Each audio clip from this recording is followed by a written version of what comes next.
a large majority are benefiting from the system that has been uh, set up.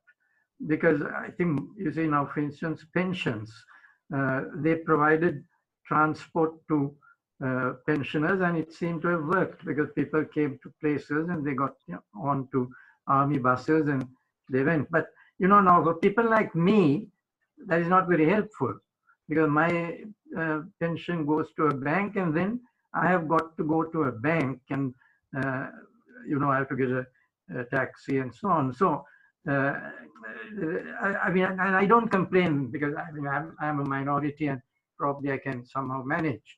Uh, but when it came to food and medicine, you see, there was the pretense that actually a system had been put in place, that there were suppliers, and they gave us a whole list of suppliers, both pharmacies and food suppliers. But not one of them took up the phone when I rang up. I mean, I spent hours, and I'm told by many people whom I contacted that they had the same experience. Now, why is that? Because obviously the system was very impractical. Now, first of all, the pharmacies were not equipped to make home deliveries, and they apparently were getting an overload of orders, and they probably may have switched off because the answer I got was an engaged tone all the time. Right? And that was true about the pharmacies as well as the market. Now, uh, you see, what has happened is that people who have been enterprising, have made use of this opportunity, and they're coming along with vegetables and making some home deliveries of groceries and so on. I don't know how they have got permission to do that, but it seems to work. I think some of them go to the suppliers and collect the things, and then come to the various households and deliver. Uh, Now, it seems to me that really some new mechanism must be put in place so that the people have a minimum of normal living during this period. And the best unit to organize all of this is the Grama Sevaka division. I can't understand why that is not being used to the fullest. Because the Grama Sevaka division is manageable. It has all the resources for a emergency operation of this kind. See? And the Grama Sevaka, along with the Pradesh Secretariat, has full control of all the households in their area. I mean, they can really work out a good micro plan and even use this curfew in a more friendly manner. It can be staggered. People can be kept within the bounds of a Grama Sevaka division and not allowed to move out. But it would be possible to really work out all the essential services because they are the point of delivery of services to the people. And we have. I mean, I don't know whether it is being done. I'm told that the Kadwala Pradesh Secretariat has done an excellent job, and that services are available to people at the household level. Now, if it is done there, I can't see why it can't be replicated. And that might probably create the minimum, of normal living, which will make this bearable and tolerable. I mean, you have got to look at all areas. That is, how can people get to work, daily wage workers. I mean, I can't see why there should be a blanket restriction on all daily wage workers. I mean, they can be given passes and restricted to a few hours I mean, a clear indication where they could go to what house and how long they will be there. And the household will take precautions in that situation. And in any case, you'll be monitoring the situation. I mean, Sri Lanka has been in a very fortunate position to be able to track the first case, and from there look at the way in which that cases really infected various people, and we are tracking that. And the fact that we are tracking that should also give us a greater confidence to deal with it. I think there is a sense of, exaggerated sense of panic about this uh, uh, pandemic. I would say that that seems to be true of all places, but uh, it's not. I don't feel that it is as severe as, for instance, when I was a child, when the malaria epidemic struck us. It was transmitted by a mosquito. It was less difficult to control the transmission, and you got almost the whole population really subject to the malaria epidemic, and large numbers died. But we handled it. We coped with it, and I didn't. I was about 10, 12 at that time, and I didn't have this same sense of everything getting locked down and so on. I'm not saying that the present situation of curfew should be next. But I think within that, within the present regime, which is excellent in many ways. Now, for instance, today the news is that we have not had any cases. Uh, so we are in an advantageous situation. I think we should make use of it to restore normalcy, to get particularly the people who are suffering a great deal, people who are daily wage earners, small enterprises, boutiques, small shops. All these could be working under degree of control, you see. That's what strikes me, really.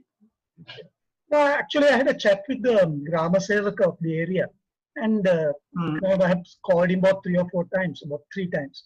And every time I call him, he picks up the phone immediately.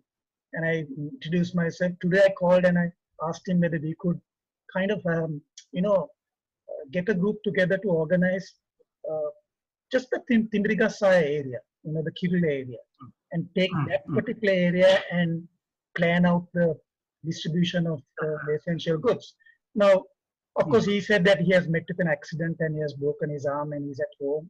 But he was very quick to give the phone number of the divisional secretary and said, Mahatya me මේක හොඳ අදහසක් මේ අපේ ප්‍රාදේශීය ලේකම් එක කතා කරන් මම නම්බරේ දෙන්න.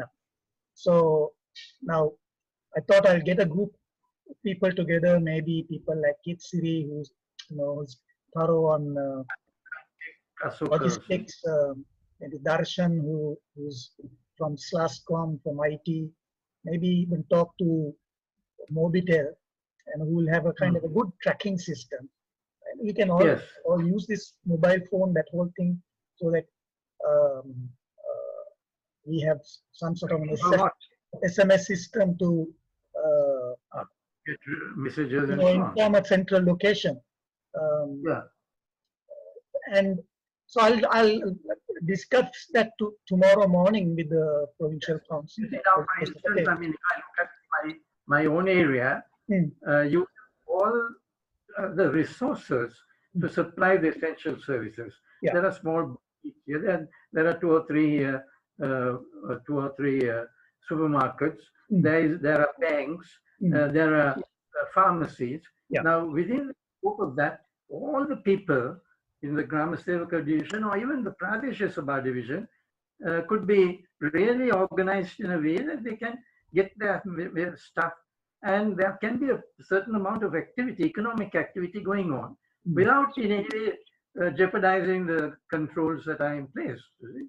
Now, today I spoke with Ajanta, the person who was, who did the refurbishment of the new wing of Marga, the building downstairs part. So when I spoke to him, he said, no, he has got a pass to deliver stuff.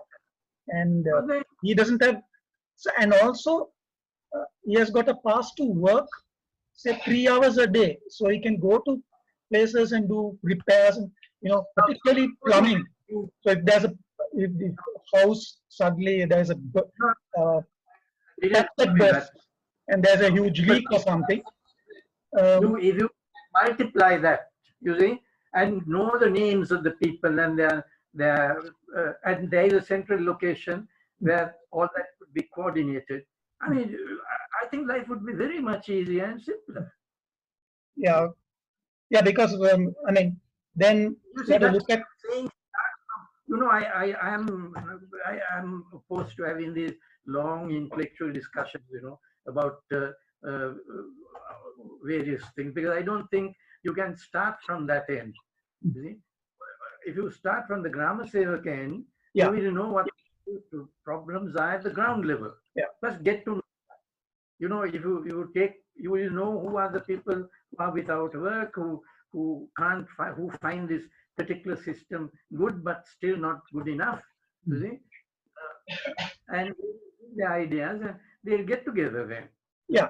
Now I'll see, but how the discussion will kind of unfold with the divisional secretariat tomorrow, and Yes, see that. the I think that best. will. I think it The will only work. thing that we can do is to kind of suggest. No, they may take the suggestion, they may not, but No, but I'm then sure we can take the grammar cell, the GM, the all groups, division as you can the work. main model.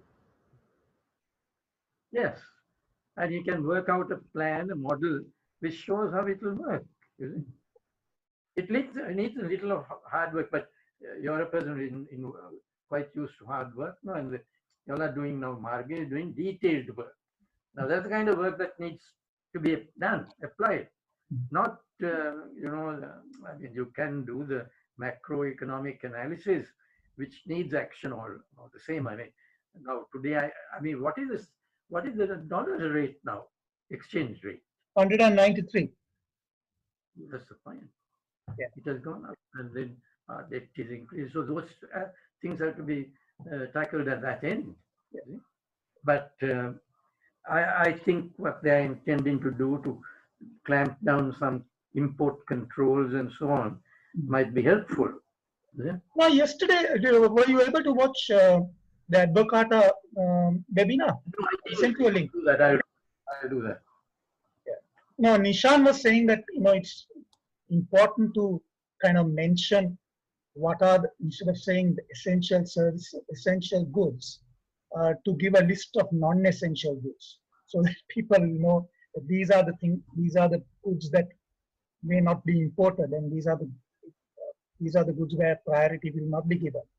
I mean, and there were some interesting points. Yeah. I sent you the link for you to watch. That, I mean, yeah, it's about 1.5 hours, I think.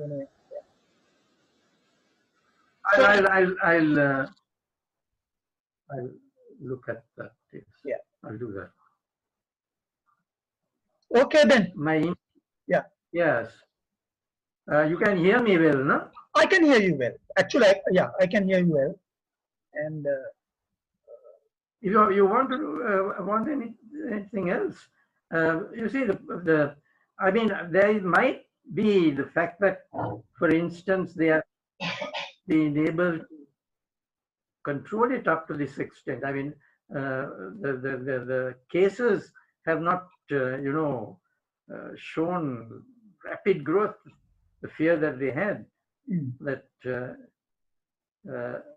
so that is a good starting point for all of the rest. But what I wanted to say was that if you look at what is happening in Australia, for instance, I mean, they have not gone to a complete kind of lockdown, and there is a limited,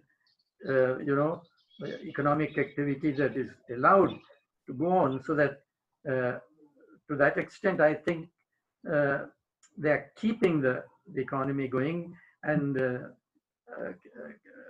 some of the essential elements of normal life and facilities for households seem to be available. I mean, so I think we should go on those lines, really. Of course, here I'm very hesitant to make any suggestion, because we seem to be the one country which has been able to control the incidence of the disease. You see? It doesn't seem to be spreading in the exponential way that seems to be happening elsewhere. But the problem is this, that now we are in a position where every case that occurs might get recorded, it will surface. People will come for treatment to a hospital or try to get treatment and will be known. So once you put this monitoring at the Grama Sevaka and Nilgiri level, at a divisional level, I mean, this can be it can be much more transparent. Really. I mean, if there is an illness somewhere and there is a suspicion of COVID-19, I mean, it immediately will get known. So I think all in all, you should try and press on the policymakers and try to reach them and demonstrate the viability of what they're suggesting. Yeah. Okay then. Okay. Okay, take care. Connect later. Okay. Bye.